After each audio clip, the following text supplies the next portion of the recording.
Hope, we do a scorecard. Uh-huh. And one of the ideas of the scorecard is a plot. Uh-huh.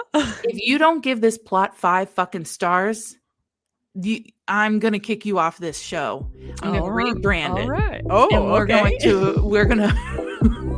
we're gonna have an entire falling out. Ho, ho, ho. Cheers, motherfuckers. Cheers, motherfuckers. It's almost Christmas. Welcome to Say Smut, a literary podcast for readers and non-readers. Thank you for coming to our North Pole. That's Sarah, and she loves books.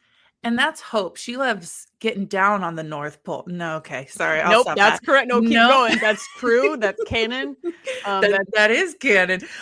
She's getting down on the North Pole every Friday. Every Friday night. Just Fridays, no Saturdays. Just Fridays. That's Hope. She loves talking to me about books. Each episode, I break down the plots of some pretty wild books to Hope, who has not read them. And if you are not listening to this podcast with sparkling flavored water in a holiday-themed cup, you are not with us. Yes, you're in a different zone. I got on the call. We're literally showing our mugs to no one or glasses to no one right now. Just each other. Just each other. Mine is like a wine glass with a Christmas tree stem. And yours, will you describe yours? Yeah, mine is like a cute little pug wearing Christmas lights. It's just like it's a coffee mug.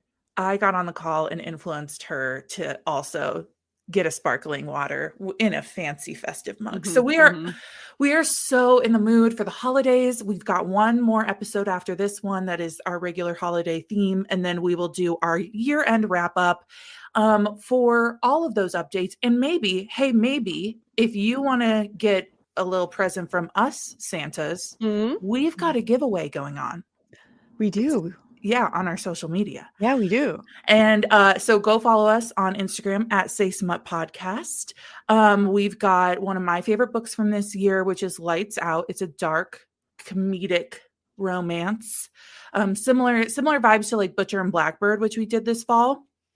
And we also did like our year-end like wrap up from an episode perspective, like how many episodes we did, how many books we covered, what types of books we covered.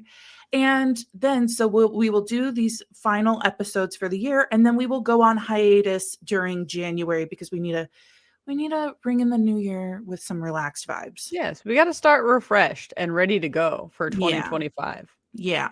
So follow our socials at Say Smut Podcast on TikTok and Instagram for however long we may have TikTok. But we need to get into this book. We do. Mm-hmm. I think it is the longest book we have ever done. Wow. I believe it is approximately, here, I have it right here, 480 pages. Ooh, geez Louise. So before I jump into How My Neighbor Stole Christmas by Meghan Quinn, which is another one of my favorite holiday reads this year, I want to give you some content warnings. We've got sexual content per usual. Mm-hmm. We've got a little BDSM bondage in there, okay? Ooh. We've got mention of a parental death and death by a car accident, okay? So those are your trigger warnings. If you can't handle today's episode, that's A-okay. Come back. We'll chat another time. But for those ratings, Storygraph has this as a 3.85 and Goodreads has a 3.89. Sarah gave it a 5-star. Wow. Yeah. Good to know. So I want to tell you a little bit about Meghan Quinn. This is a little bit longer from her Goodreads, so bear with me here. When I was in high school, I occasionally read books, but was consumed by other teenage things. So I didn't take the time to appreciate a good book on a cloudy day, wrap it up in a blanket on the couch. I don't know why I'm reading everything backwards today. It wasn't until I received a Kindle for Christmas one year, me too, girl, that my world completely flipped upside down. When looking for books, I came across the contemporary romance genre and was sold, and I haven't turned back since. So she currently resides in the beautiful Colorado Springs, where the sun is always shining and there is a trail waiting to be hiked on every corner. And she shares a lovely home with the love of her life and my 5 4-legged children. Wow. So, again, it's my hypothesis that you have to have an animal of some sort if you're going to be a writer. Or children with a lot of legs. Mm-hmm. Yes, just happens to have a lot one of of legs. the two. So How My Neighbor Stole Christmas had to be one of our reads this year, Hope. I needed it in this lineup because it has gone viral on TikTok. Of course. For a specific TikTok sound that somebody made from the audiobook where they bleeped out all the inappropriate words of something that happens. Oh. So I will be giving you the actual quote, and I will not be bleeping out. We don't bleep on Say Smut. So if you have two-legged children with you or four-legged children with you, you should turn this off and really question why you're playing a smut podcast in front of your children. But I also want to disclaim that since this isn't our typical like novella that's like 30 to 60 pages, and I can't include every single detail. Otherwise, I would just be giving you guys the audiobook. That's right. You'd just be reading the book. Yes. So I cut out some scenes. I cut out some side plots. I only keep the important stuff in, again, because it would just be too freaking long. And so I want to start us off by getting a little atmospheric, Hope. Okay. Right? I'm ready. I am metaphorically closing my eyes so that you can set the scene. Okay. This book, I will also tell you, is just so funny and witty and very, like I said, atmospheric. It's very scene setting, but there's also a narrator throughout the book. So he gets, even though it's dual POV, so we get both main characters' points of view, we have a narrator who will sometimes do a little like rhyme at the beginning of a chapter that's almost like similar to like The Night Before Christmas. Sure. It's very like scene setting, and it's like another third point of view who gets to kind of call out the characters on their shit. Okay. So the prologue is the narrator kind of setting the scene for us, but I'm going to skip over that for now. I'll bring him back in when he's necessary. But I want to introduce you to our female main character, Story Taylor. Okay. Storee. Okay. Wow. I was going for Stori. Oh. But this is interesting too. She and her sister, Taryn, are visiting their great aunt Cindy, who's like 91 years old. Okay. Aunt Cindy lives in Kringletown, Colorado, which is where she visited, like her and her sister would visit there every holiday. You know, it was like kind of the go-to holiday vacation that they took every year. Sure. Obviously.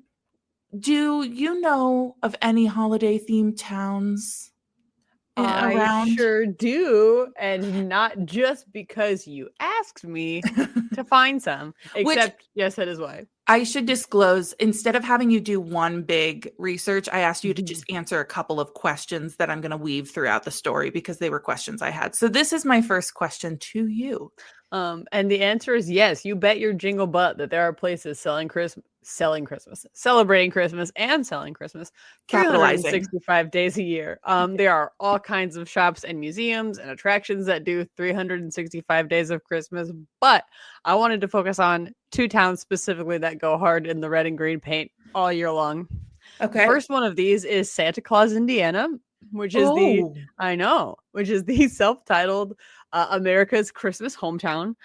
It has Holiday World, which is an amusement park. It's got Santa's Candy Castle and lots of Christmas shopping. There's a Santa Claus Museum and Village.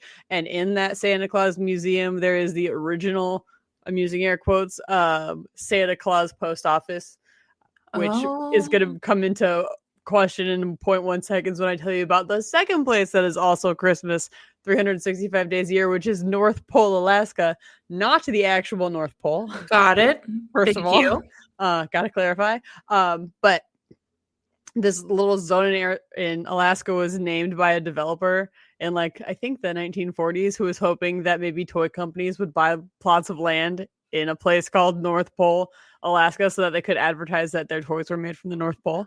I mean, I get it, but also just logistically, infrastructure-wise, that's not going to work. Sorry. Yeah, it didn't work expensive. That not a single toy factory built up there, but it did become a place where people live, and it's never not Christmassy now. So there are decorations up all year. They have themed streets like Santa Claus Lane and Kris Kringle Drive and Mistletoe Lane.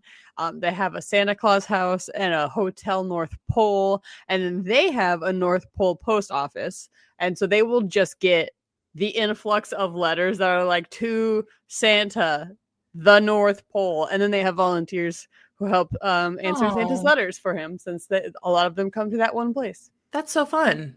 Yeah. So yes, you can go there. It'll be Christmassy 365 days a year. But then there are also like Christmassy museums and Christmassy shops that are open all year that are always Christmassy, and all kinds of different attractions you can participate in if you got to get that Christmas spirit all the time. Awesome. Well, I think the second North Pole location you mentioned is very similar to Kringletown in what I know. Okay. Because it has avenues, like you said, named like Mistletoe Lane and like all this stuff. We'll get into that here in a second. But I want to come back to Aunt Cindy. She is kind of like the single aunt that everyone took care of, right? And now the young ones have grown up. They haven't been around. In fact, they haven't been around in like 10 years. Okay. Like, yeah, they've seen each other, but like they haven't come back for like the holiday season like they typically did when they were kids. They've got their own stuff going on. So why are the sisters here now? Well, they're here to take care of Aunt Cindy after she had a really big fall and broke her hip. Oh, no. Okay. Here's what you need to know about Aunt Cindy, though. She can be very dramatic. And as our author writes, an elderly person falling is like a death sentence. So like the family group chat blows up and is like, how are we going to help her? Blah, blah, blah, blah, blah. Well, Taryn, the sister, is a medical professional. So she's going to go and take care of Aunt Cindy for a while she can take some time off work. But lovely. Story also gets kind of roped into going because she works editing movies for the Love Mark channel. You know, a Love Mark channel. Yeah. So she can remote work anywhere. And so she kind of gets dragged into like going along with Taryn. Okay. Yeah. It would be nice if you helped your sister, helped your aunt. Yeah. And it's one of those things where her and her sister aren't that close. They actually have kind of polarizing personalities. It's not that they hate each other. It's just like we don't really have anything in common as adults, you know? Sure. Yeah. So while Story is getting excited for the smell of gingerbread in her great aunt's home and like curling up with the Barbie comforter in the twin bed she always slept in every night, you know, during the winter holiday. And she's like hesitant though, because she has a mortifying past with Kringletown. Which dates back to 10 years ago when she was last here. Right? How old is she now? Okay, I'll give you this timeline. I was going to do it in a little bit, but okay, sorry. She was 18 when she left. It's been 10 years, so she's like 28. Okay. All right. So just keep that in the back of your head. Some mortifying incident had happened. But then when she walks into Cindy's house, she is shocked to find that the house isn't even decorated for Christmas. This is not how she remembers it. And her sister's like, it's almost like your aunt broke her hip. Her sister's literally like, did you forget she broke a hip? She's infirmed. But I should disclose that when Cindy does come on the scene, she's like decked out in a tracksuit with blue tinted like glasses, and she's got like a bunch of spunk, and they're like, wow, you seem to be doing really well, Aunt Cindy. Like almost like we don't need to be here. And Aunt Cindy's like, what are you talking about? Of course you need to be here. Blah, blah, blah, blah, blah. Okay. So let me give you a vibe check again about the sisters. So you can imagine that they're kind of bickering.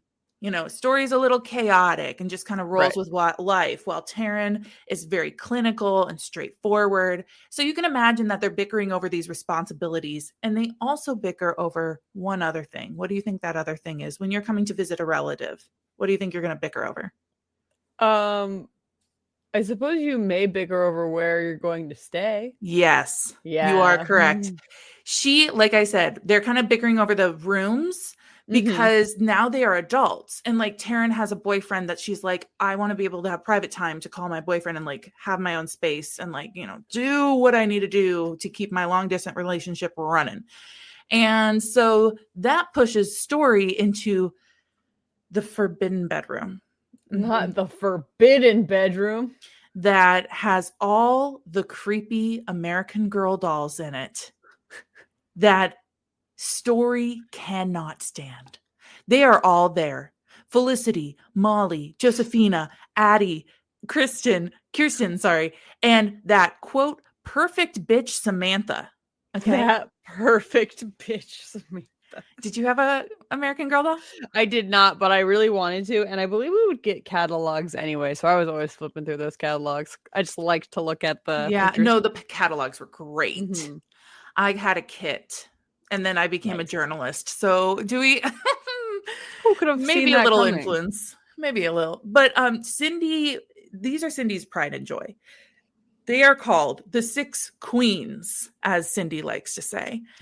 And I want to give you this quote from the book because the cut goes deep with how much Story hates these bitches.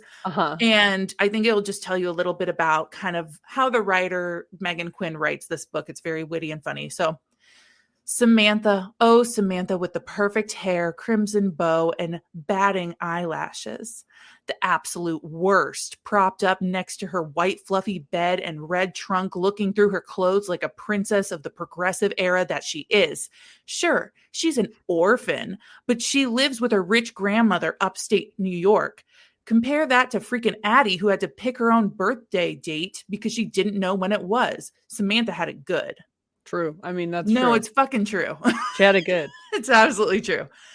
So things are not going Story's way, right? She's back in the town where she has a fraught past. She's bickering with her sister, has to stay and take care of her Aunt Cindy in a house that doesn't even feel like the way she remembers it. And she's got to stay with these fucking dolls. Now, we're going to flip to our other point of view. Next door is Cole. Okay. Hilarious. So funny, but it is spelled Cole. Thank you. He is fuming because he notices that the Taylor sisters have rolled up and he can't believe that they're back in town. So his best friend Max, whose real name is Atlas, but we won't get into that. So we will call him Max for the sake of this book. Okay. He's giving him so much shit for his alleged past with Story Taylor. Like there might have been like a little bit of a crush when they were kids, but no more. You could say that like Cole is maybe being a little bit of a Scrooge, a little Grinchy. Okay. Sure. You could say that. Yeah. Now let's talk Kringletown. It's Christmas all year long, as you mentioned. Mayor, who is he? Doesn't matter. Santa is who's number one. Right? Symbolic mayor is Santa. Yes. And Santa's name is Bob Krampus.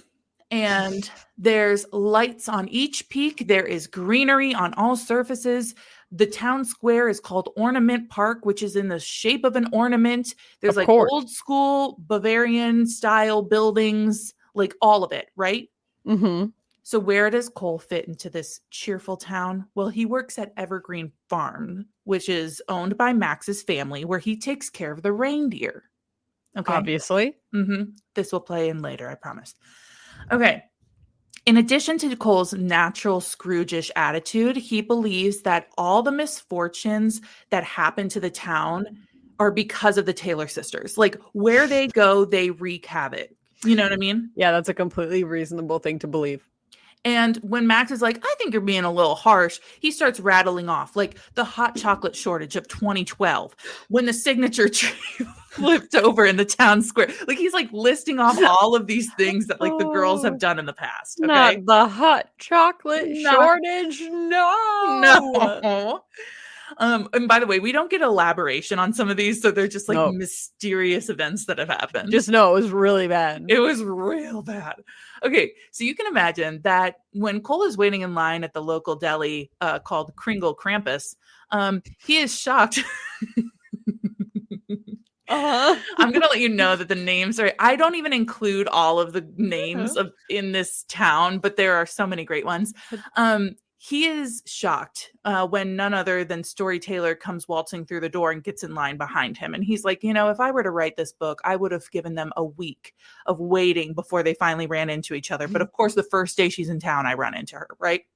Classic. So, like I said, it's been 10 years since he's seen her, right? They were 18 at the time. And so she turns to him and they kind of acknowledge. It's that look that you do with somebody where you're like, do I know you? I know you. We know each other. We both know we know each other. And she's like, oh, you're Connor, right? Oh, no. And he's like, I'm Cole. Just gonna say, but he hates that. Cole what? And he's like, Cole Black, because of course his last name is Black. And she's like, you're right. Cole is Black. Are you okay, Connor? And this is just stoking his fire, really pissing him off. So what ensues is literally multiple pages of them going back and forth about how his name is not, in fact, Connor. And he's trying to explain that it's Cole. And she's just pressing all the right buttons, which is reminding him of when they first met at 8 years old. And they were neighbors. And Aunt Cindy thought it would be so fun for them to build a snowman, which is how they built their kind of bickering friendship over the years. Okay.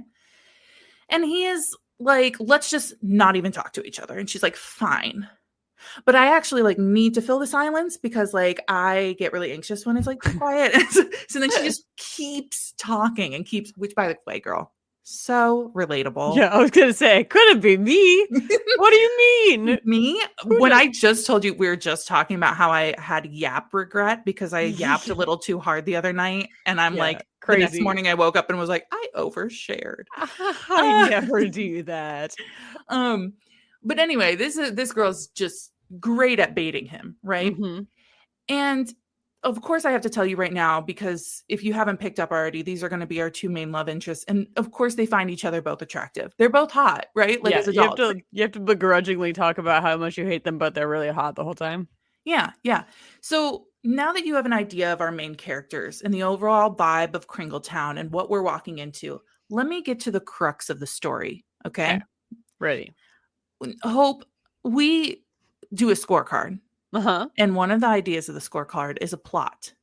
If you don't give this plot 5 fucking stars, I'm gonna kick you off this show. I'm gonna rebrand it. All right. Oh, and we're gonna have an entire falling out because this is so goddamn serious for 480 pages. Okay.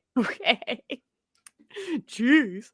Aunt Cindy wants to participate in the Christmas Kringletown contest. Okay. It is a series of holiday-themed competitions to decide who is the cheeriest, Christmassy of them all, okay? And she's done it pretty much every year, and last year she got second place, but she will not let this injury keep her from this year's competition.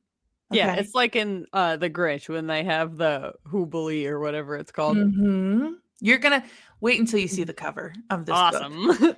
It's definitely, and they make a lot of references to Grinch-like things, something grows 3 sizes, but classic. Okay. Begin to guess what that'll be. Can't.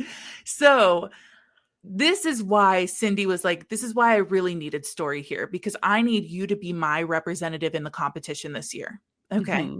And Cindy's kind of guilting Story into participating by being like, there might not be a next year. And Story's like, oh, you're not going to die. And Cindy's like, no, I'm not going to die. I'm saying that I don't want people to think I'm down and out because of this injury. I need them to know I'm still in this fucking race. This one competition this year could ruin me if we don't win. Yeah. She's like, I'm not going out as a loser. She was like, second place was really good. She's like, it's a loser. It's a loser ranking. Okay. Got it. We're all prepared for how intense Aunt Cindy is. We're all having a really healthy relationship with this competition. Of course. And Story is so scared to participate because let's not forget that incident. The unknown embarrassing thing. Would you like to know what it was? Please, more than anything. And then you have to tell me if you've ever had an incident that is this severe that you would not return to town for 10 years, okay? Okay. She was humiliated after she tripped over her elf shoes and knocked down a cut-out wooden present that tumbled into Mrs. Fiskers, who lost her balance and then tumbled down a hill into a river where she had to be rescued by first responders.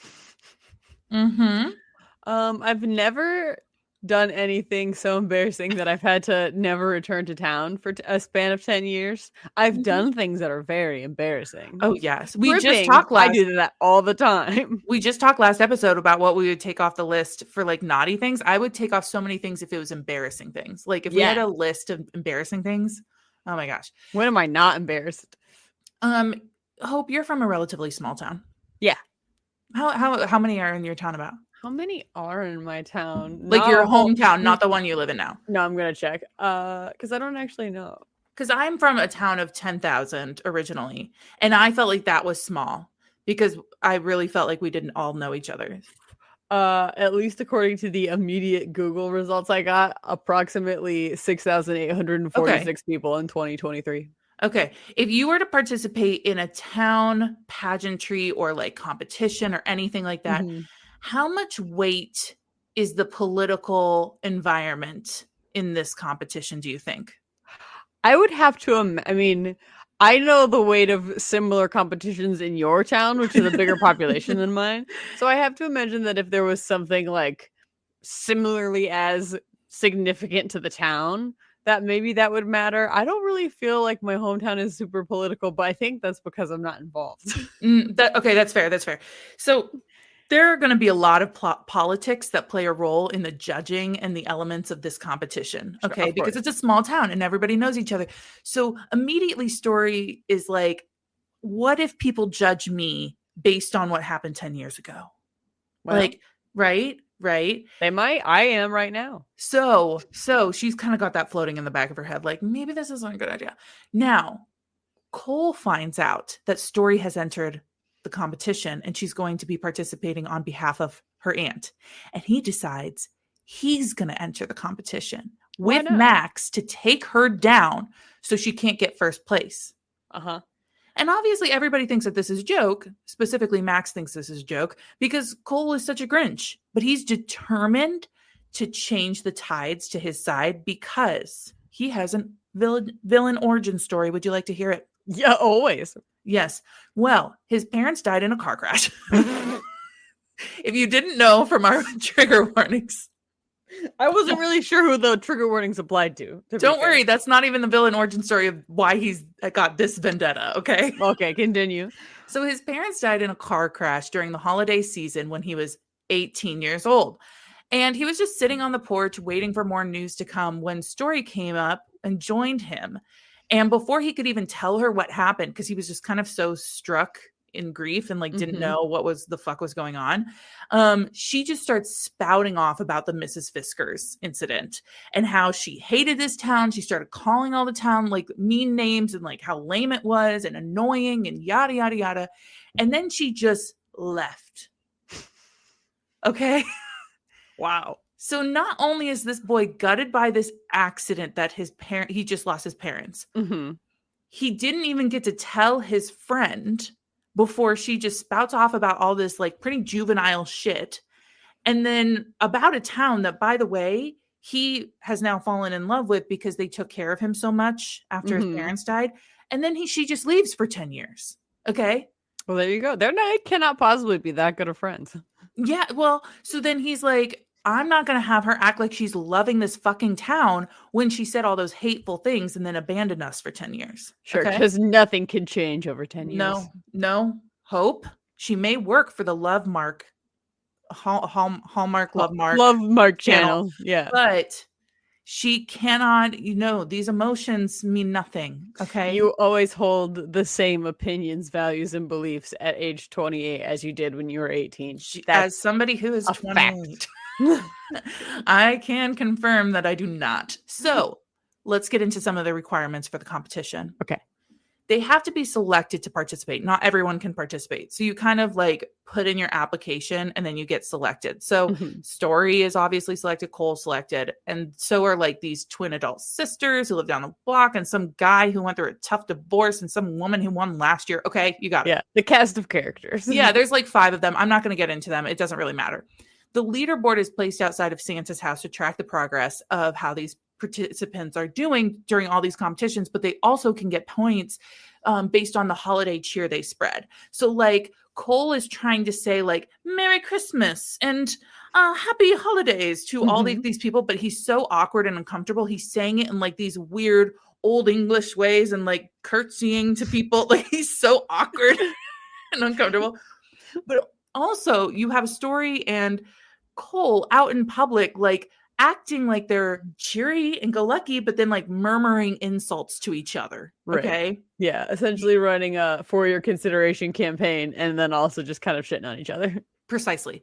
So I'm going to tell you about the competitions as the story goes on, just so I don't reveal a competition that you might, I don't know, what would you think the competitions are probably going to be? Like, if you were to guess like 3 of them. I've been thinking about the Grinch the entire time, so I have to assume that it's like home decor, like Christmas light display, probably something like Christmas, like cookie contest, maybe something to do with being really good at wrapping gifts.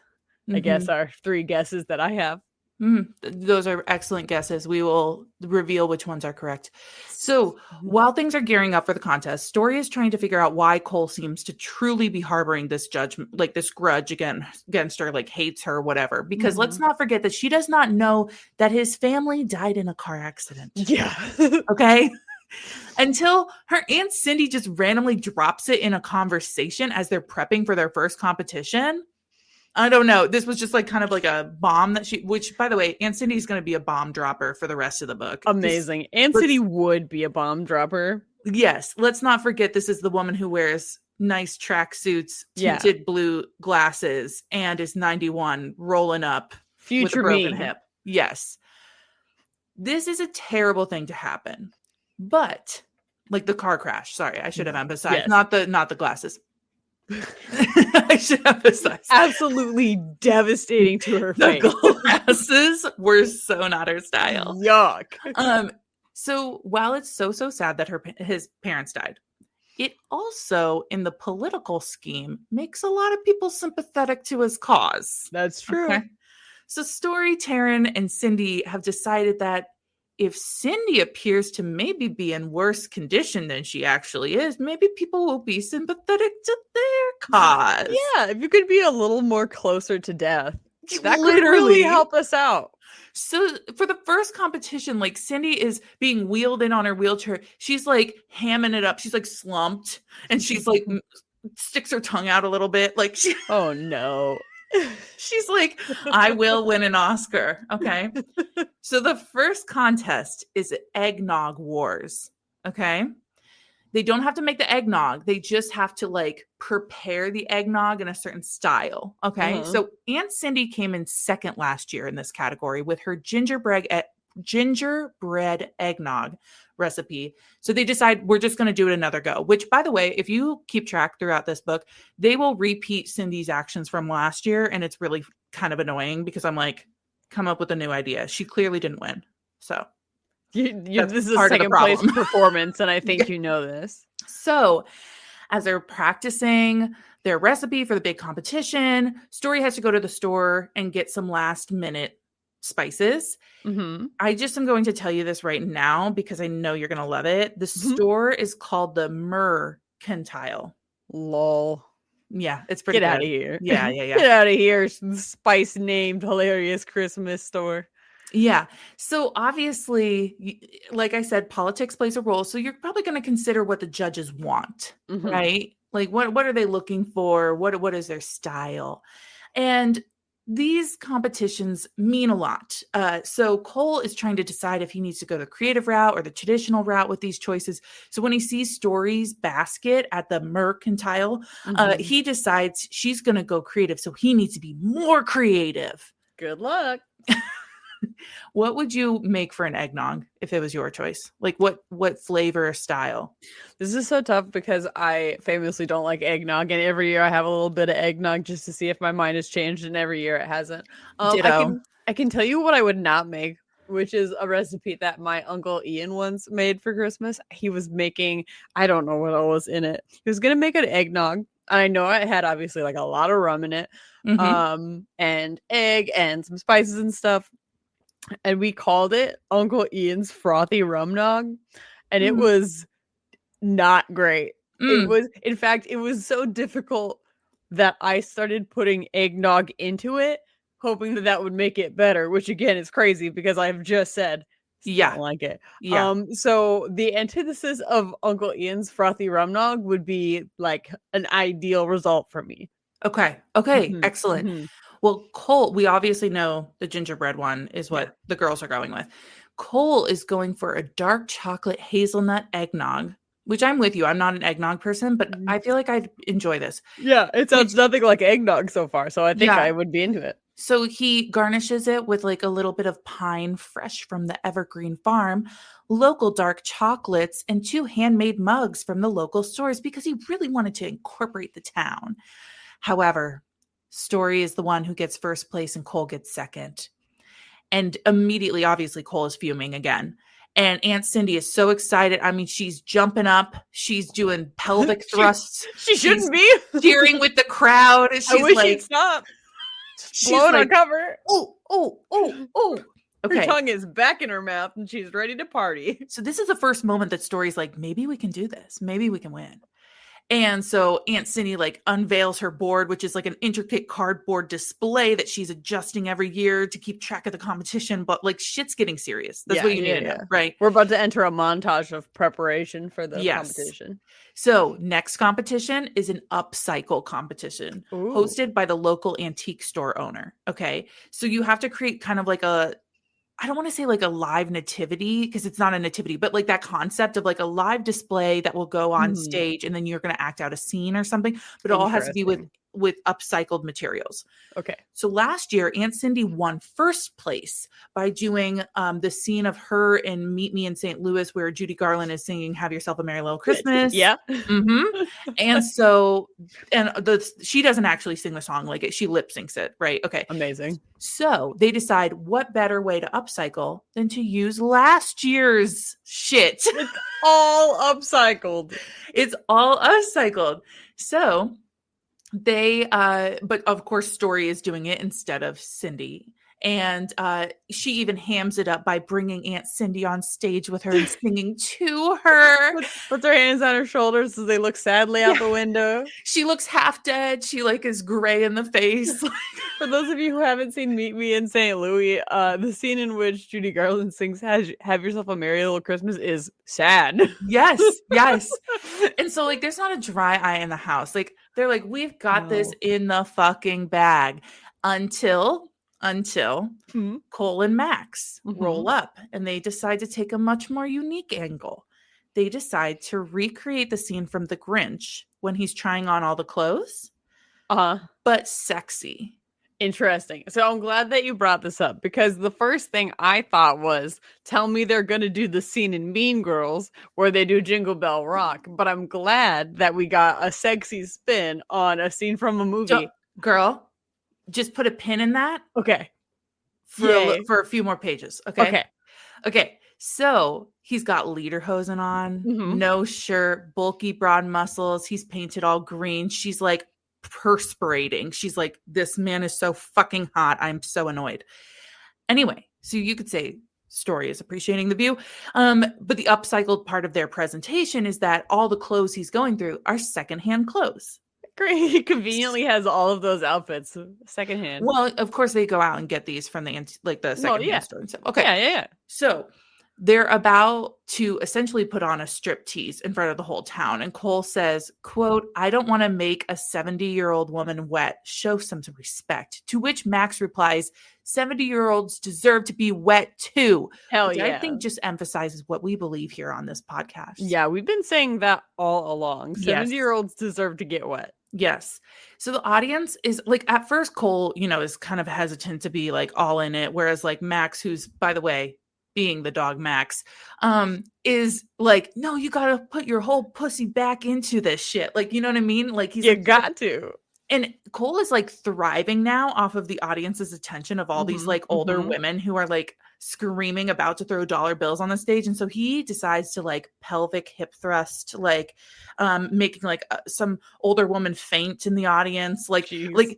Anyway, so quote, Story may have pulled at the crowd's heartstrings, but as Max put it, we pulled at the judge's weaknesses. Sherry Conrad, a closeted pervert, can't resist a shirtless man. Can't be that closeted if you know about it. Exactly. To be fair, the next chapter, Aunt Cindy admits that she was, quote, cock shocked by the boys. Yeah, like she was like, they were good. Yeah. So I would also agree that performance wins probably. Yes. So sure enough, Cole and Max win first place. Story gets second place. Okay. Next up, the light display. So you were correct with that one. Yes. Here's what's different about this competition. The points are broken down into 2 parts. So you get judged at the beginning of the competition by your light display, but you can improve it for a second judging at the end of the competition. Okay. Aunt Cindy always came in last with this competition. And she's like, you know who did my lights every year? Cole? Yes, he did. But she was always like, I wanted him to always go simple and stuff, but like he does people's lights sometimes. So like I'm kind of nervous he's gonna like rock this shit. Okay. Sure. So Taryn decides, you know what? I can help out in this category. This is my chance to shine. But remember her personality. Mm-hmm. So immediately Story is like, oh no, she's going to be slow. She's going to be a perfectionist. She's not going to be as creative as what we need. So Story's like, I'm going to go scout out the competition. Makes sense. She goes to the local hardware store. There is no one fucking inflatables in this hardware store. I will first emphasize. Go back 2 episodes if you want that book. Okay, but the owners of this hardware store are the judges for the next competition, for this light competition. Okay, so she's going to kind of snoop around for some ideas. And guess who she runs into? Cole, I would assume. Absolutely. So he knows that what she's doing, that she's trying to like eavesdrop on him and like kind of scope out what he's doing to make her own ideas. Right. That makes sense to me. He's like, okay, I'm going to throw her off. So he strikes up a conversation with the owner being like, yeah, I think I'm going to go simple this year, classic. And like at first the owner's like, what the heck are you talking about, Cole? And then she catches on that he's like putting on a performance. So she's like robotically like, yeah, that sounds good. Do you want to do some blow ups for your front yard? And he's like, you know what? We should do like a 50-foot tall blow up for the front yard. And he's feeding all this information that's false information. Right. Okay. Sure. He even has a fake phone call with Max confirming all the things he just said. Right.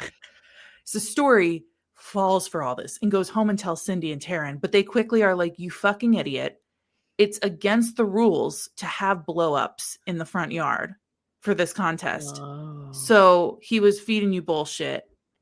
Anyway, and she's like, fuck. Okay, well, what are we going to do? Anyway, unfortunately, Taryn's very logical measurements and estimates of like, she was like, this is how many feet this should be. So we're going to have this many lights. Like lights are something you kind of need to measure with your heart. Sort of. Yeah. Always overestimate. Yes. I say. She's like, 20 boxes of lights is not going to be enough. Like if we really want to blow this shit up, it's not going to be enough. Okay. So they don't look very impressive. Meanwhile, Cole's house next door is like a glowing dream. Sure. Okay. So Aunt Cindy is like, well, honey, Cole started playing dirty when he started doing those hip thrusts and using his body to whore himself out to the town. Like, so maybe it's time for us to, try harder, play dirty. Sure. Like, yeah. So Story decides to sneak into Cole's backyard to fuck with his lights. Oh, can you tell me anything about if you were to like, how easy lights go out, Christmas lights? Can you tell me if it's possible for somebody to like wedge one of the light bulbs out and make like a whole string of lights go out? Generally, yes, if they're set up in the way that most every single string of lights is set up, which is through having a closed circuit of electricity. So yeah, basically Sarah asked me how holiday lights work, and I'm going to do two big bullet points of directly quoting the U.S. Department of Energy, because they had a really great article about how holiday lights work, and they have a solid grasp on the flow of electrical currents. So I would trust them with the flow of the electrical currents. I do. It's a .gov website. It's serious. Anyway, so like, quote, in a simple electrical circuit, including one in an incandescent light bulb, electricity travels through a closed circuit, passing over a filament, causing it to glow brightly. And then the more that current passes over the filament, the hotter it will get, and the brighter it will burn, and the quicker it'll burn out. And string lights are like a bunch of those all connected, right? So electricity is going up into a wire, it's going through a filament in the little bulb, it's coming back down out a wire, and then moving into the next light and doing that. So if a bulb burns out or is overused or is unscrewed in that setup, it will open the circuit because there's not and it's not getting passed on for the electricity to go through, and that will make the rest of the lights go out. So they'd said, When lights are attached in a series, electricity passes from power source to the first light and from light to light until it returns to the power source. So in this setup, which is like most setups, when a filament within any one bulb blows out, it creates an open circuit in the wiring, and that's it. So it's just, they're all strung together. I think we've all fucked enough with, not actually fucked, but you know what I'm saying, fucked enough with Christmas lights that we know, like, this should happen this way. Because I think in my brain, that's how it was happening too. Right. But Cole must have set his up slightly different so that they're not all congruently attached. Mm-hmm. There are different ways. Yeah. She pulls out, she thinks, I'm going to pull this out and it's going to make all of his lights go off, essentially. And he's going to be fucked because he can't just like plug it back in. Like and like they're coming to judge it right now. Right. Like, so it's urgent time. Uh-huh. So she's like trying to warm up her fingers and her crotch because they're frozen and she's like, can't get the light bulb thing off. She's like fumbling. Warming up your crotch is so important when you're trying to fuck up someone's lights. Look, if I was to pick the warmest part of my body and I was next to my hot neighbor, I would probably put my hand in my crotch too. So anyway, not important. I'm not Story. Okay. This is Story is what I'm trying to say. I can tell you that if the lights are set up in what's called a parallel setup, you can have a light go out and it won't affect the rest of the lights, and it's just to do with how they're wired. Okay, maybe that's the solution, because she pulls it out and it makes one little string goes out, but like they don't all go out how she was expecting. So she's like, fuck, that did not make the impact I thought it was going to. And then she hears people coming, so she like rushes back to their side of the yard and like shimmies underneath the fence, and then like she like goes into the house and warms up. Well, Cole comes out and he's like, I know she was fucking here. I can see the fucking prints in the snow that go between our fucking houses. And there's exactly one string of lights that doesn't work. And there's exactly one string of lights. And so Cole and Max go to confront her. And when they knock on the door, Max is like, let me do the talking. Like, I'll get this sorted. But as soon as like the door opens, Cole is like, where is she? Like, just bulldozes in there. And like Story's like in the corner in like a blanket and like trying to warm herself up. It's so clear she was just outside, right? Like nose red. And they just start going head to head, bickering, like doing their signature shit. And Max decides to add fuel to the fire by being like, oh, haha, remember when Cole was like super into you? Like, just Max is like the sidekick that's like your ride or die, but he'll drop things in the conversation that you're like, shut the fuck up. Like, no, keep it chill, dude. Yeah. So I also like, I just think it was funny because then now she has this ammunition for him, right? That like he had a crush on her. So I'm going to insert now that people around town are seeing Cole and Story's interaction and they're maybe reading into it. Sure. And so she's like, they're like, that's so cute. Like, I think I see you guys like vibing, right? There's an energy here. And so Cole kind of like goes for this and he starts playing the role of this guy who's like smitten for the girl and she won't go out with him. And so now the town is taking pity on him. Because fascinating move. Oh, come on, Story. He's just like such a good guy. Like, he's the most eligible bachelor. Why wouldn't you go out with him? And he's like, you know what? I'm being too selfish. She's here for her aunt. And she, you know, she needs to focus on her family. It's just, I've been harboring these feelings for such a long time. Wow. Yeah. Fascinating. Yeah. So anyway, in this, so these little interactions start happening. And like, Story hasn't really figured out a way to navigate this political element, right? Of like, now, not only does he have the sympathy of the town for his parents dying, but now he's kind of like the scorned man, right? Okay. Which for some reason is making him a sympathetic character to the town, and that would absolutely not work on me whatsoever. Yeah. So in the light display, like, I think Cole gets 4th place. I can't quite remember what Story got. I apologize. For some reason, I didn't write that part down. Higher or lower than Cole? Do you remember I think she got lower than Cole. Sure. Because I think there's 5 people in the competition, if I remember correctly. Anyway, so what's important, though, is this is a turning point because now they're really playing dirty. They're like, you know what? Fuck it and fuck you. I'm going to win. Getting so serious. Yes. So when they're out on the town, he's, you know, hamming it up about how she won't go out with him. And he even claims, you know what? I sabotaged my own light display because I know she was so stressed about the displays and I didn't want her to feel bad. So I sabotaged my own display. Wow. And this just riles her up even more. So she's like, you know what? I will go out with you. I would be happy to go out with you. So we're starting a fake dating trope about 40% of the way into this book. But meanwhile, Aunt Cindy and Taryn are like, hey, he's super hot. So keep your eyes on the prize. Don't get distracted. They're going to talk about how hot he is. Mm-hmm. He's really hot. Yes. So their first fake date is them doing like this evening stroll about town called the Cupid Christmas night, like where adults can kind of go out without their kids and do like shopping and whatever. So again, they are both so attracted to each other. Like they can objectively like admit that, right? Mm-hmm. But they kind of keep on getting into each other's space. So like they'll shuffle into a store and then she gets a little too close to him. But then they're tossing out like a witty insult. But then they have to hold hands. But then they make a sexual innuendo. Right. But then they're doing like the arm over the shoulder thing. But they're also like dropping some low-key truths about like, yeah, you abandoned the town like 10 years ago. Like, you know, that I'm really glad we're going to have this conversation a little bit. But just a little not all the way, because communication would solve all of our problems. What do you think is missing from this scene if you are fake dating during the holiday season and you're out and about in the town and you really have to sell it? Mistletoe for kissing. You are absolutely correct.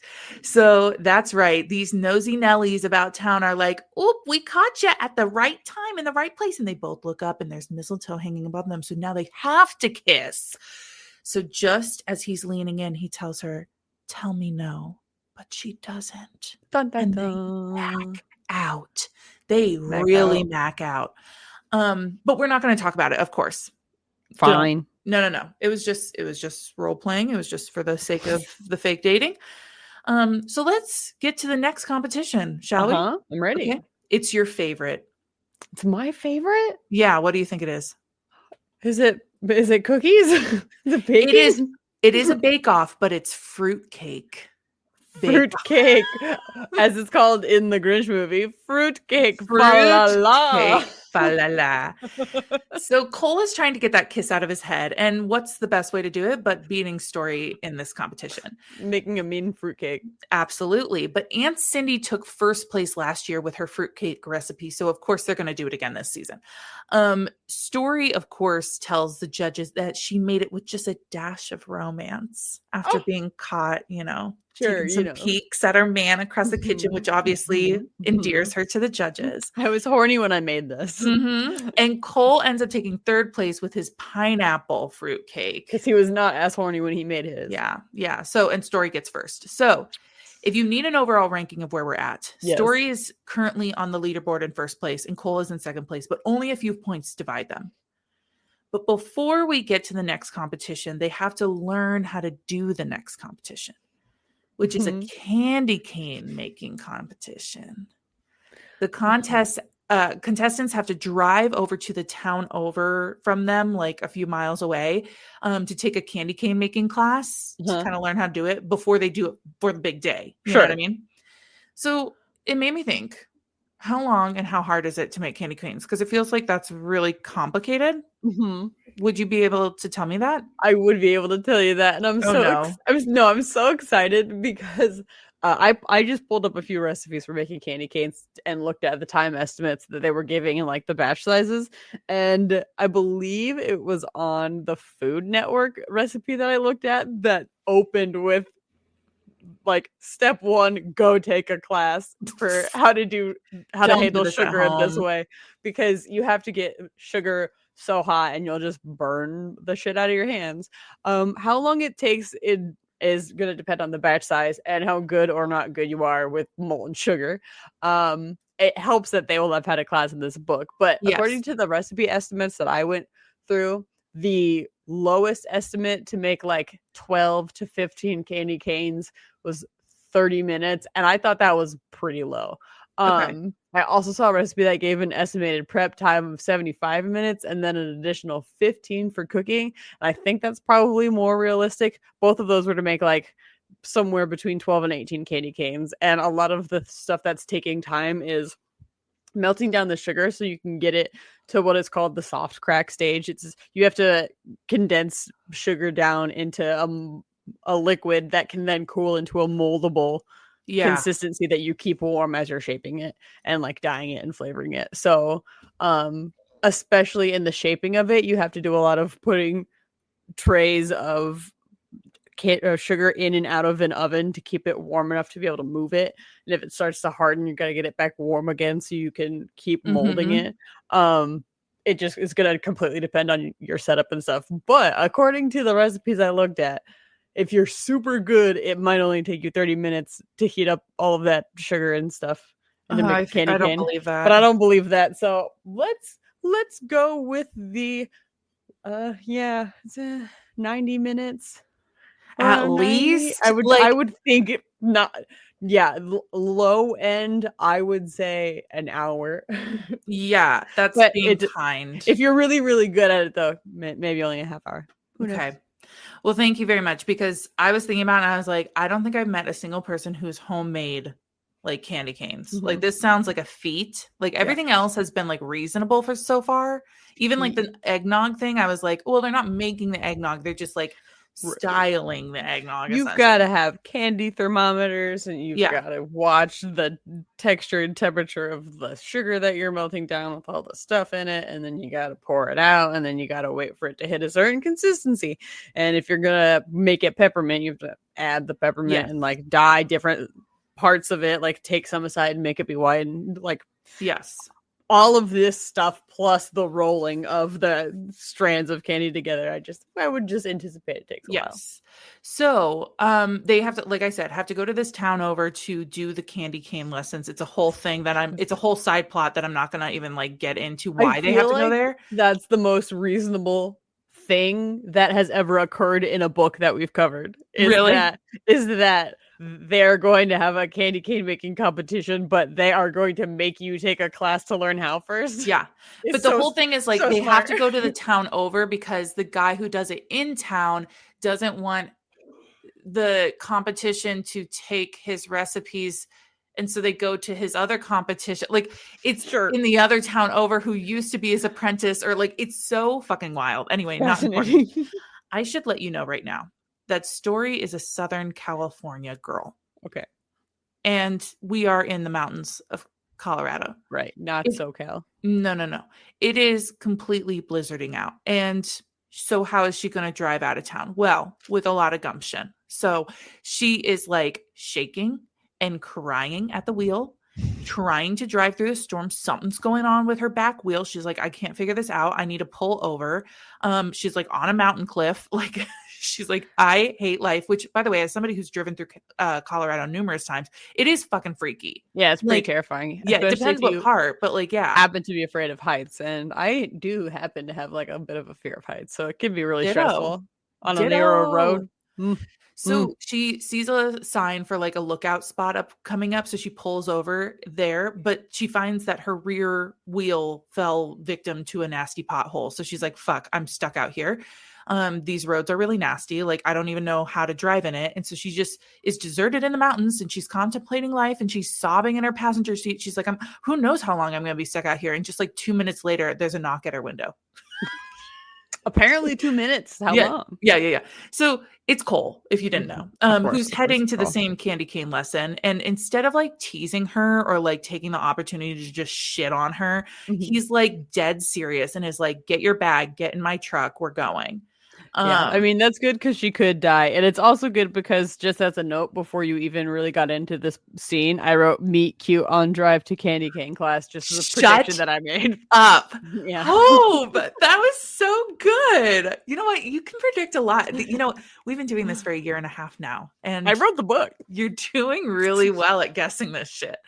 So technically it's not a meet cute because they've already met. They've already but like met. Yes, I get you get what I mean. Yeah, like a cute interaction. Yeah, a being nice to each other moment. Yes. Well, that's in fact what's going to happen, because he's like a pro when driving on these roads. He's got like an expert, truck vehicle thing, that he can get on the roads and not be sliding around like me and my little Kia. Oh my gosh, not to mention his family died in a winter car accident. Exactly. So he's like, I trained myself I faced my Right. fear of driving in the winter because He like I wouldn't be wasn't. a dick here because it would be super, super traumatic. Yes. And he's just like feeling this overprotectiveness for her in this moment because obviously she's emotional. This is something that she doesn't know how to do and is very scared. And like he's like being protective of her. It's very cute. Nice. So they like, what better time to have a trauma bond moment, but on the drive to the candy cane class, which like they start kind of chipping away at each other's defenses, including his like her being like, hey, why are you an asshole all the time? Or like, you act like an asshole. This is not who you were when I knew you. And like, he's like, yeah, it's a defense mechanism. Like, what do you like? So yeah, they're just kind of like going back and forth about how they got to this point. Right. And she wants to know, like, why are you so upset with me? Like, the bickering is fine, but like, you took it to a whole new level when I came back to town. Like, what is this about? And he confesses that this last interaction they had was like right after the parents died. Like, he was like, and then I didn't see you again. And then like, this town really rallied behind me. And then you come back after the things you said. And she was like, you are right. That was terrible. I was such a bitch. Like, those were such selfish, terrible things for me to say. And like, I understand. Literally 18. Yeah. And he even admits that he's like, I made Cindy promise that she wouldn't tell you about my parents. Like, because I didn't want you to know. Like, I just didn't want anything to do with you. Fascinating. So they go to the candy making class together and they're like bonding because they get stuck together as partners and like they're like teasing each other kind of. And then like on the drive home, they do some more trauma bonding. And he drops her off at her house and there's like a potential for a kiss. Sure. Or like could be a kiss, but it doesn't happen. Fine. It doesn't happen. Moment passes. Whatever. But to ensure like that they're making this bond, Story decides to come over to his house with some hot chocolate one night while he's out on his porch. And they start, you know, getting warm and cozy and like starting to address a lot of things. And he's like, well, you know, you were the girl who was always out of my league and you still are. And she's like, well, you were the boy who set the standard that no one has met. You know, they're kind of like, they're kind of like confessing little things, but then they're also like having little weird sexual conversations about like the last person they had sex with and how long it's been, right? Obviously. And so then as more confessions come out, she like starts getting on his lap and they start making out. And she's like, we should go inside. And he's like, no. We shall fuck outside in the snow. In the snow. But he's like, the house isn't ready for company. And she was like, okay, well, when it is, you just let me know. And based on the inspiration he got from their conversation, the next day he goes to Evergreen Farm and gets himself a Christmas tree, which is like a huge thing because the night before he admitted to a story that he really didn't do anything for Christmas since his parents died. Because he's like, it's traumatizing for me, honestly. So he brings the Christmas tree home and Story offers to help him decorate it. And it's a perfect time to hang out because Cindy and Taryn had to go out of town for a doctor's appointment.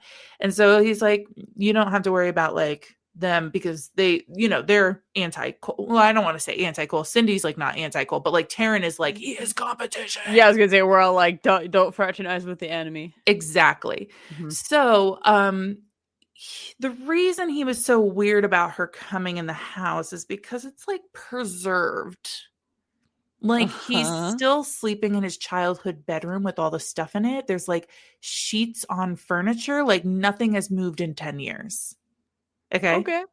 Sure. So obviously this calls for more bonding time over their trauma. And she finds out how much the town actually took care of him, including her Aunt Cindy having him over once a month for dinner. Like she starts realizing how much they've done for him. He even starts unpacking things in the house that he hasn't touched in years, like the china and stuff like that. Like, and so now they've made the house all cozy and they're just enjoying treats by the fire and the glow of the Christmas tree. The mood is set, but they're both a little scared because they're like, we kind of have always toyed with each other, but we've never like hit the intimacy line. Like even when we were kids, like, you know, but what better time than to dry hump on each other right now. Yeah, like no time like the present. Yeah. Present under the Christmas tree.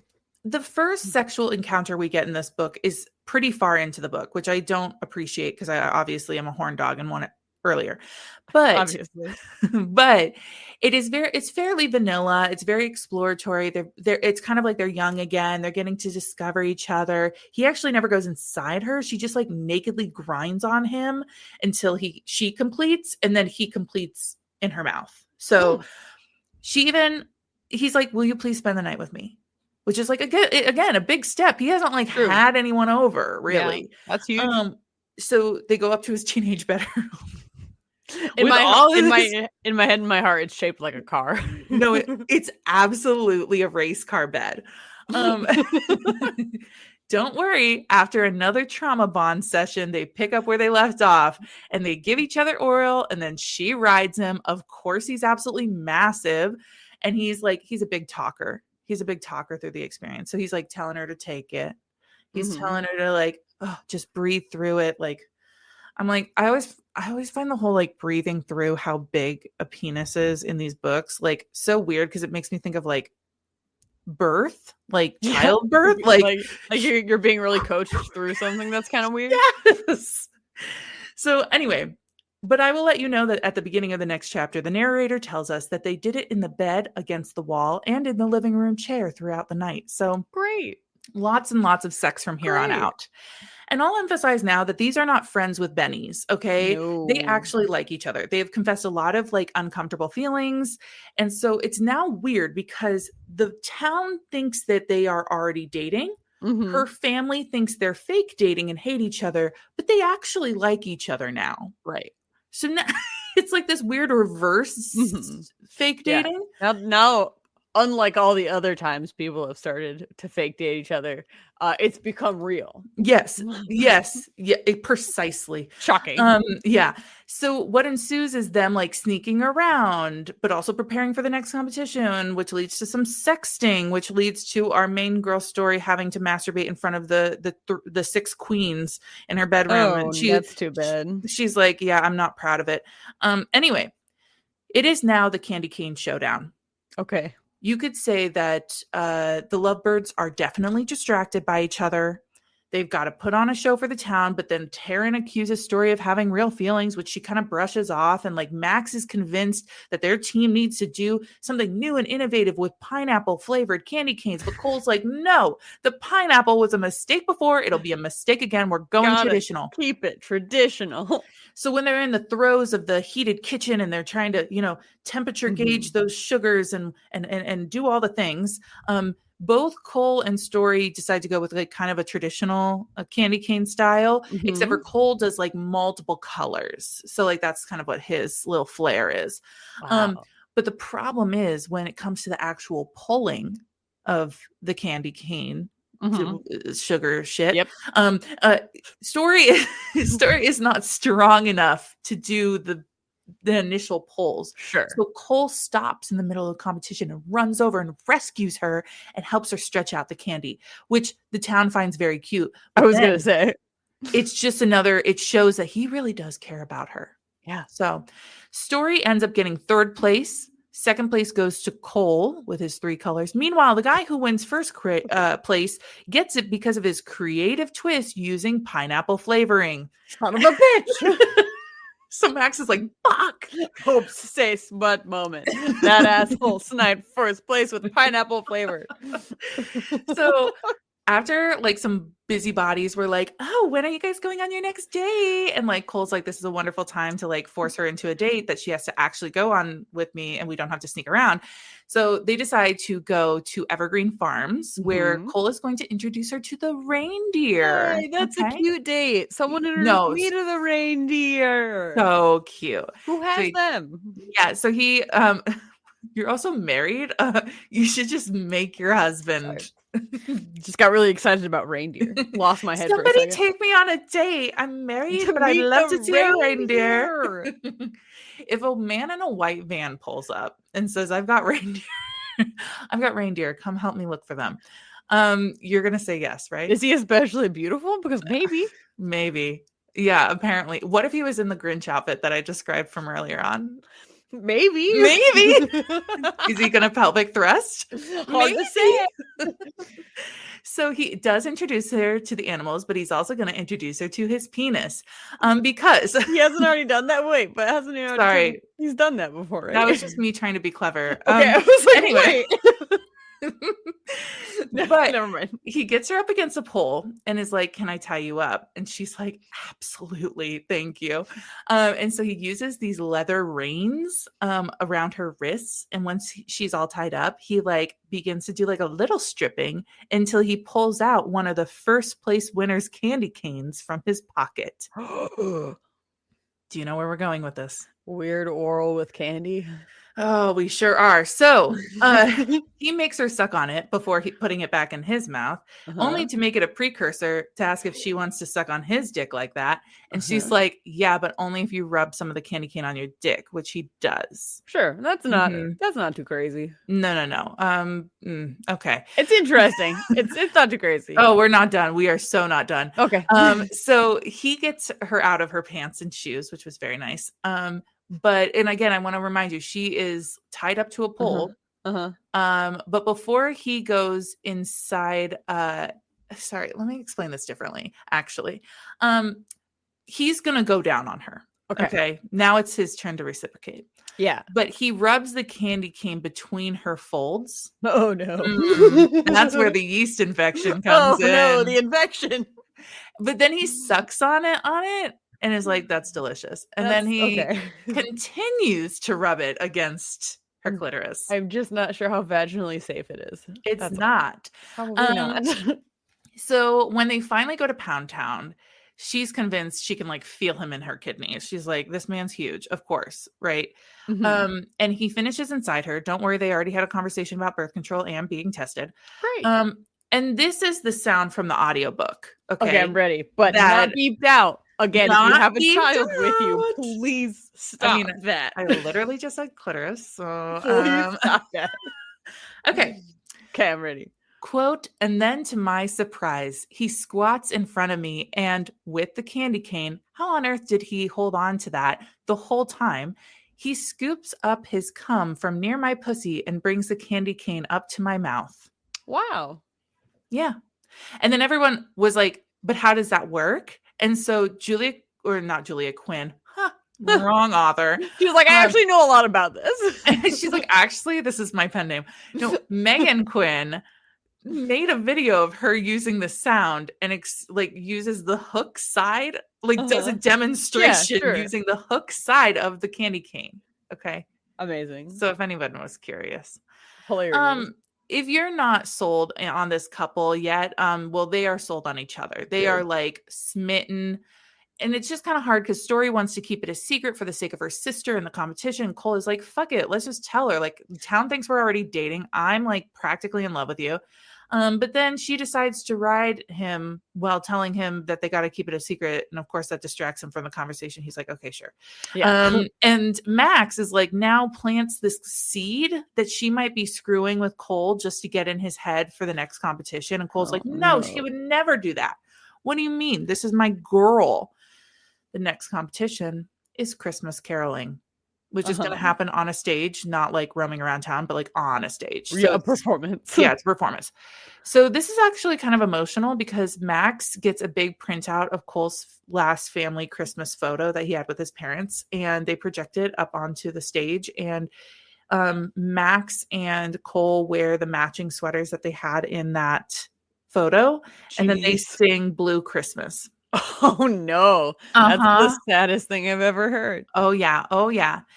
And I should also note here that like when they're getting ready, Max spots like all the hickeys and scratches from sexual activities with Story. And there's like a hint of Max feeling like he's kind of losing his friend. He's like, well, like we were hanging out. I'll give you scratches, he said. I'll give you scratches. But he's also like, now I feel a little lonely. And this is where I'm going to plant the seed in your head, Hope. That there'll be another book where he falls in love with a sister? I would love for there to be another book with the sister. This is my formal petition. Okay. Do it. Christmas in July. They fall in love. Just wait. This book has an epilogue, so you're going to get something. you're gonna get that candy cane. No, sorry, that wasn't it. That wasn't it. I take it back. I take it back. I take it back. Okay, so meanwhile, Story is freaking out because this is the same event that caused her to go into that tirade like 10 years ago. So right, the one where she fell down. Yes. And so she ends up doing the Mean Girls Jingle Bell Rock routine with Aunt Cindy and Taryn. Okay. Crazy thing to decide that Aunt Cindy is suddenly physically capable of doing the sexy Jingle Bell Rock dance, given she was previously supposed to be near death for the sake of winning over the crowd in this competition. Precisely. But it goes so well that Taryn even says that she's proud of Story, which is like a first for them. Like, this is like sisterly bonding. Okay. So Story ends up getting third and Cole gets first. I mean, yeah. His family died.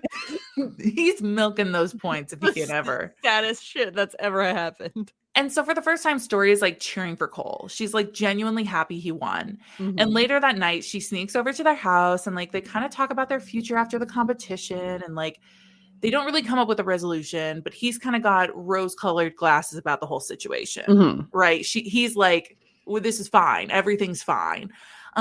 But they fuck anyway. And yeah. For sure. And he convinces her to stay and is like, we're going to get you up early enough that you can sneak back into the house. No one will ever know. Turns out she does sneak back into the house, but then gets caught by Taryn. And Taryn is like, what are you doing out? And Story's like, I was just checking how much snow we got. And Taryn's like, okay. And like, they kind of have this weird like conversation within a conversation, you know, where you're trying to get at something. Yeah. And Taryn reminds her, like, well, you know, we're going to be leaving soon.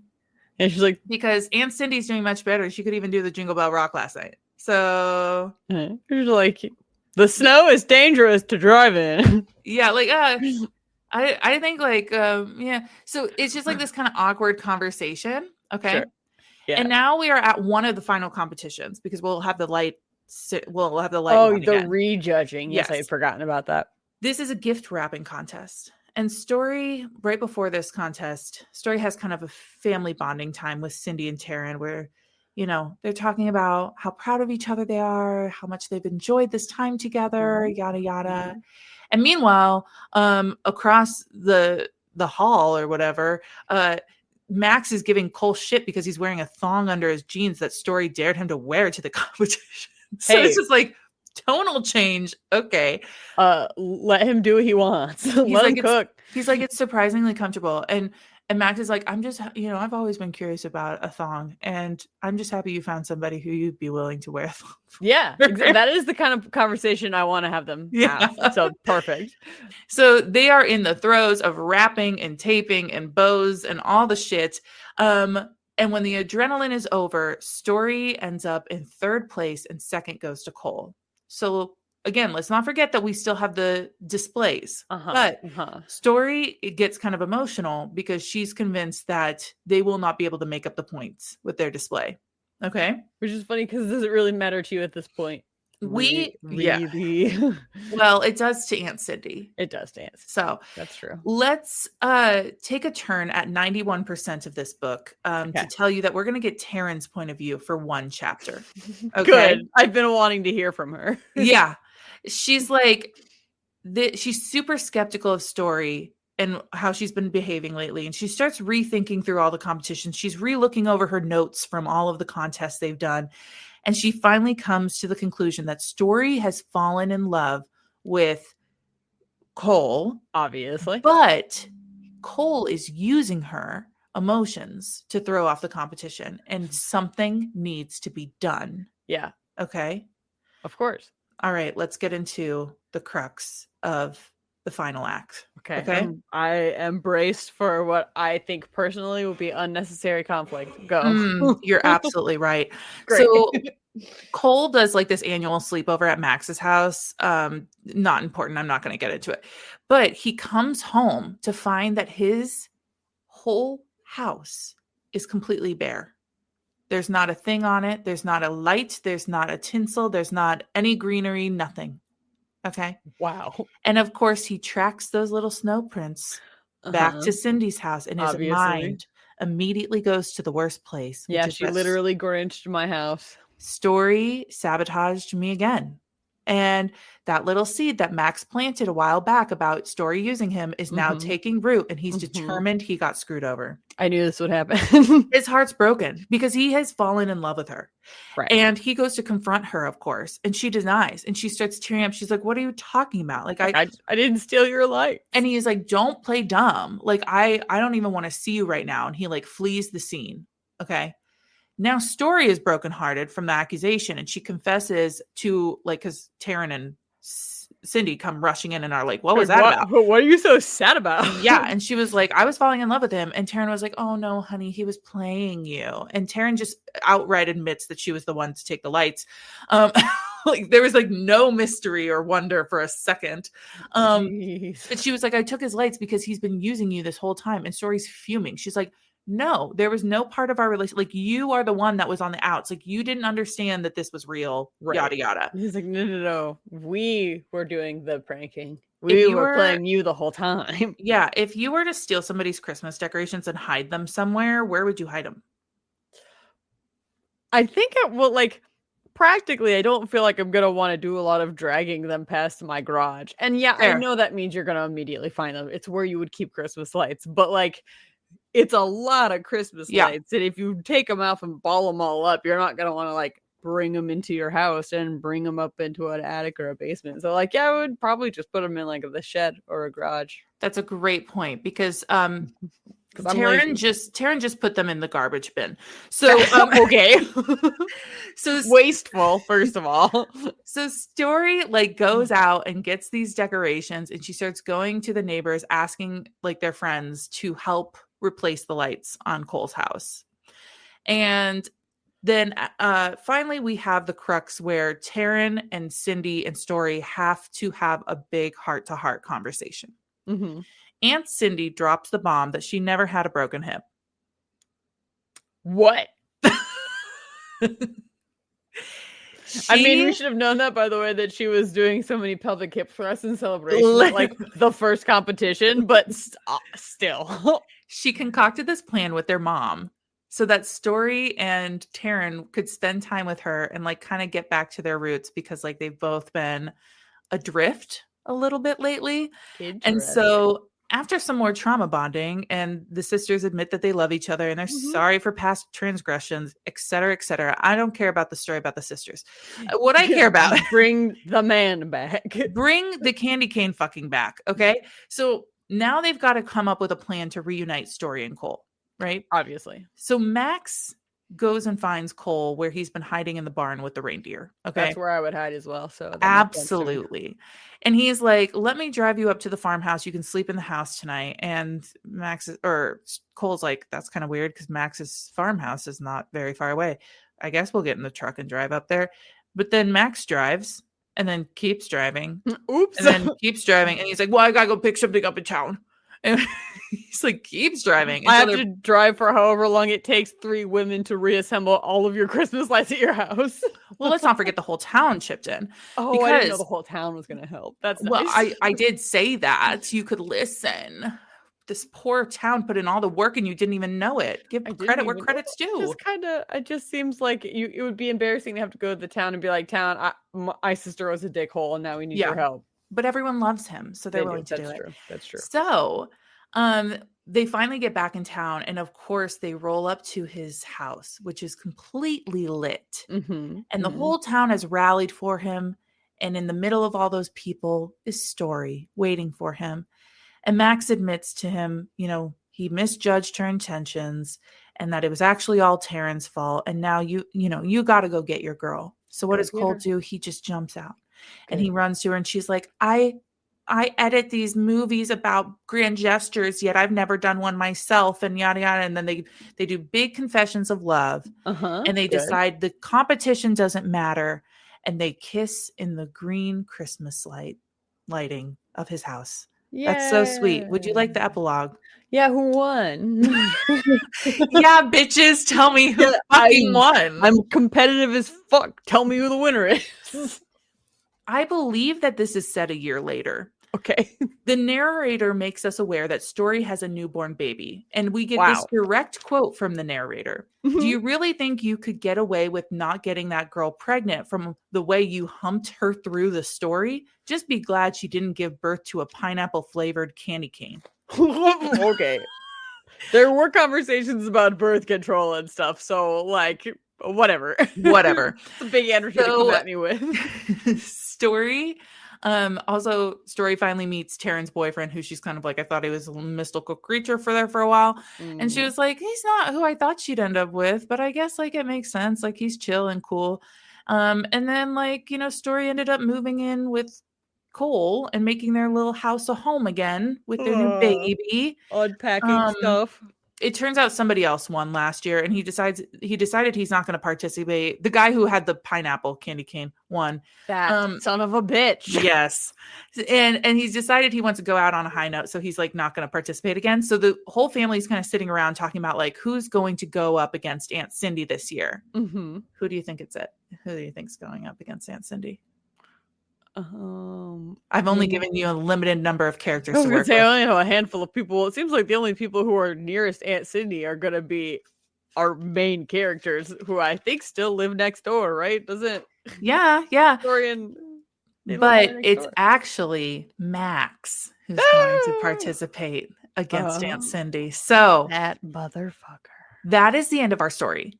Wow. I really hope, fingers crossed, toes crossed, arms crossed, that we get a second book with Max's story. And I hope that it's Taryn and Max, because that would be so fun to have an opposites attract. It's what the people deserve. It's what we deserve, Megan. I'm going to let you know right now from a diversity perspective. Every main person in this book was white and straight to our knowledge. Yeah, these are some stereotypically white people activities. And there were some side characters, I believe, that were possibly diverse, but they were not main. They were not in the forefront. So that was smidge disappointing. Yeah. The plot is a 5. It's a 5 for me. How could it not be a fucking 5? I'm afraid if I didn't give it a 5 that you'd yell at me. I did really like this book. It's a great book. It is they one thing I think I get nervous about with holiday romance books is that they do a plot concept at the beginning, but then they get so distracted by the romance, and then they try and kind of do a Hail Mary at the end of we tied it all together. We gotta wrap it up. But they had the competitions divvied out throughout the whole book. And yes, we don't know who technically yes, they didn't tell us who won until the last epilogue. I almost said last chapter, but it was the epilogue. But but I thought it was fun.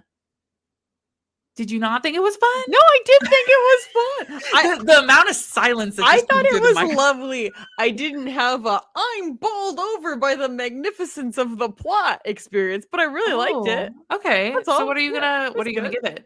Oh, we're gonna give it a 4.5. Okay. Oh, that's fine.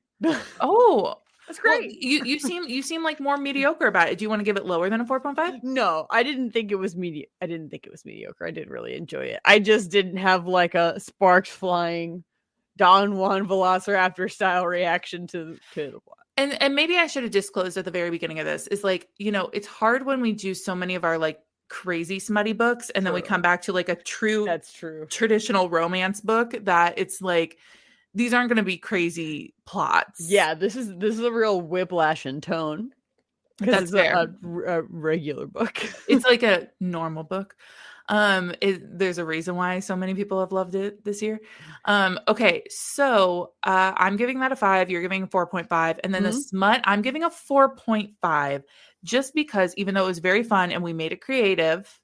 I would have liked things to be smuttier earlier. Even if it was a little teasing or some sort of circumstance where they couldn't hold back. I think the first smutty scene we actually get of them kissing or making out is 60% of the way.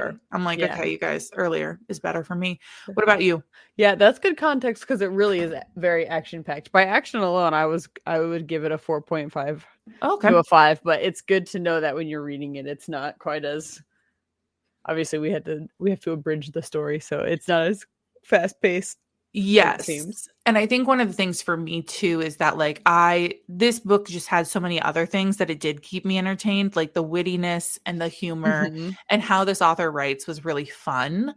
So I actually, disclaimer, listen to this audiobook the day of the election. Listen to the entire audiobook. What a conflicting I was reading this scene of them going to like the mistletoe, having the mistletoe incident and the car thing when I was in line to put my ballot in. Yeah. Wow. So a roller coaster of things to feel. And the guy next to me in line kept trying to talk to me. I'm like, excuse me, sir, I am listening to a smutty book right now while voting for our future. Yeah. Hold up while I listen to this smutty book. Okay. So, cover. There is a link there for you. Yes, I have opened the link and it's a very cute illustrated cover. Lots of like minty, kind of a cute green background, little snowflakes, little white stars. There's a big white Christmas tree in the background, and then it is like a Grinch style, a hand. How do you explain that? Holding an ornament, like yes, in the like way kind of pinching, the way the Grinch, the way the Grinch does. Yes, into the Grinch way. Little red nails, manicured hand, and like probably a Santa outfit because it's got a white puffy sleeve and then a red sleeve, and it says "How My Neighbor Stole Christmas," and it's got like fun sort of Seussical font, pink and red letters, and the O and stole is the heart of the ornament that's being held, and it is a USA Today best-selling author Meghan Quinn book, so it's very cute. I'm giving it a 5. I love this cover. I think it's so cute. It's very cute. I like the Grinch tie-in. I will give it a 4.5. Okay, what's the downgrade? I like to be able to see the characters more. I don't like using solely my imagination to envision the characters sometimes. That's like a visual reference. That leaves me at a 96.6% and Hope at a 90%. What is your Say Smut moment? It's my Say Smut moment. I mean, I did have a very genuine Say Smut reaction to finding out that Aunt Cindy's hip wasn't even broken. Yeah, no, that was quite a shock. Obviously using a candy cane in your orifices is pretty smut-tacular. Like, I feel like that goes without saying. I did think to myself when rereading for this episode, how were the reindeer in that scene? Like, was it cold? barn? Well, the barn was they had a space heater. They did say that. Okay. But one of the things, you know how barns will sometimes have those doors that are like kind of like French doors where you can keep the top open so the horses can look just out. like a horse staring at you the whole time. Yeah, that's what I want to know. Were the reindeer looking at him? I feel like probably. I mean, we talk about how the dolls were there when she masturbated. So I want to know if the reindeers were there when he scooped stuff up with a candy cane. And I would have to assume yes. Although it would be cool if all the reindeer were like, "Don't worry, bro. We got you. I'm going to turn around and I'm going to lay down." That would be in a way where I can't see you. Yeah. Or they're just little voyeurists. Like maybe they're into it. Maybe they're into it. And that's fine as long as everyone consents. I also love that we just kept fucking in his childhood bedroom, like with all of his like posters from childhood and stuff, and like in the race car bed that we believe was in there.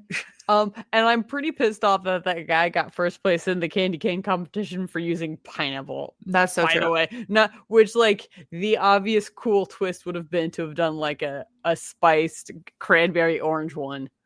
Obviously, it's more holiday. Oh, is that what you feel? Yes, that's very much what I feel. If you're not going to do a mint one, that it's more holiday to do something like a cranberry or orangey or like gingery or gingerbready. Huh. I'm not impressed with the pineapple, but also it's just like pretty lame. One of the other girls who was competing did strawberry flavored, but she did them in the shapes of hearts, and they didn't like the shape. Not Christmas. Nothing Christmas about any of those things that have just been said. Okay. I'm trying to think, I'm going through all the events that I left so much out. Again, 480 pages. I think this is our longest book. Big book. But it's it just was really witty, and I wish I could tell you all the fun quotes, but I had to get through like the bulk of this story. Also, the irony of like how his villain origin story isn't necessarily that his parents died, it's that like she was a bitch after is that he didn't tell his quote unquote friend, and she was upset about something completely separate, unrelated, without any knowledge of the death of his family, and it led to a very large, long-standing grudge. Yeah. But that's fine. Yeah.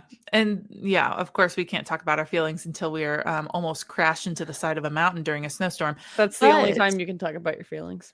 But with that said, this is still certified fresh for us, with 90 and 96.6%. And I highly recommend the audiobook. Ooh, sorry, everyone. I highly recommend the audiobook. It was very, very well done. And that's our story for the day. So if you want to, go enter that giveaway on our Instagram at saysmutpodcast. Additionally, we'd love to hear your book recommendations. I'm making the list for next year and she's checking it twice. Send those our way via email at saysmutpodcast@gmail.com. Also, you could, be our enemies to lovers to fake dating to real dating. If you wanted to pop us a rating or review on the podcast platform of your choosing. Yeah, we could start to fake date, but then you could make it real. We can make it real with a candy cane. Mm-hmm. No, don't put a cane. You already know that I'm going to finish this episode up by saying, please don't put candy canes up your vaginal hole. No, please. This is also the second story that we've talked about a candy cane in a I feel an infection coming on right now just from talking about it. I'm just itchy thinking about it. Yeah. It's bad. Well, everyone, keep those candy canes out of your holes. Unless it's your mouth. That's the best hole to put it in. Stay smutty. Goodbye. Bye.